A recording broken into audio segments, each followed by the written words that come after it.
Hello, my name is Katia Sanchez, and today I'm going to talk about my searches and findings in Brazil and its legal system.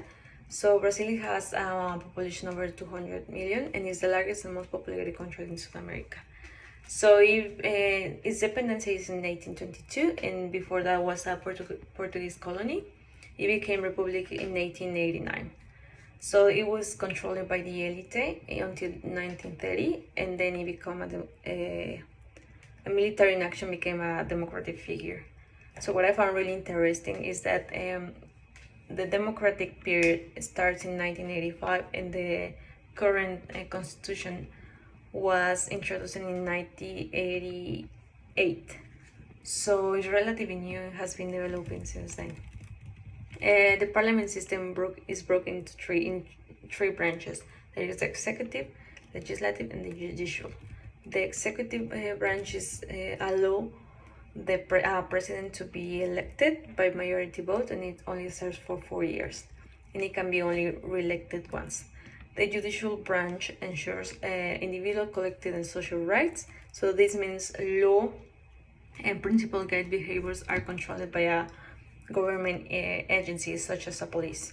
And the final branch is the legislative branch, which is preside over the National Congress and composed of the Chamber of Deputies and the Federal Senate, that is the upper and lower house. So Brazil has very diverse demography and holds many legal relationships internationally between too many countries. I think based on my research, Brazil has a really difficult legal framework because it has too many laws and layers.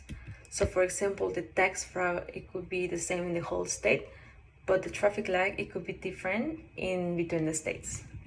In base of everything that I research, I will categorize the legal system as a civil law system, because when I took the definition of civil law, is where laws are made through codes and statutes, and they are applied by the courts. There are two keys of sources of law, that is the supplementary and the ordinary law.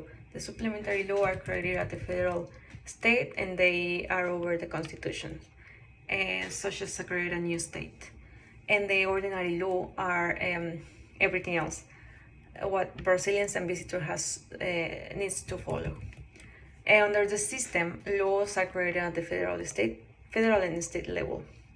So this means when they need to create a new law, the Congreso Nacional, which is the upper and lower house, it will be vote and agree about this law.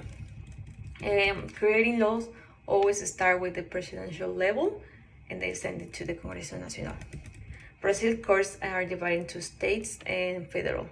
The federal courts handle matters relating to our government branches. So there are a labor, military, and electoral, which are handle specialty matters. And the state's laws are seen like less serious because they do not impact into the government body, but are generally more serious in nature. So both branches have courts, have upper and lower courts. My understanding of rule law is that no one is above the law, and everybody holds the same rights under the same manners and must comply the same law. As well, I think the rule law also needs to be easy to understand and everybody has to be in the same page.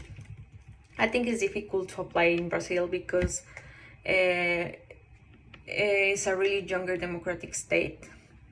So I look into the rule of law indicators from World Justice since 2015, and the ranking has been falling down, and the ranking against the side of the country is really poor.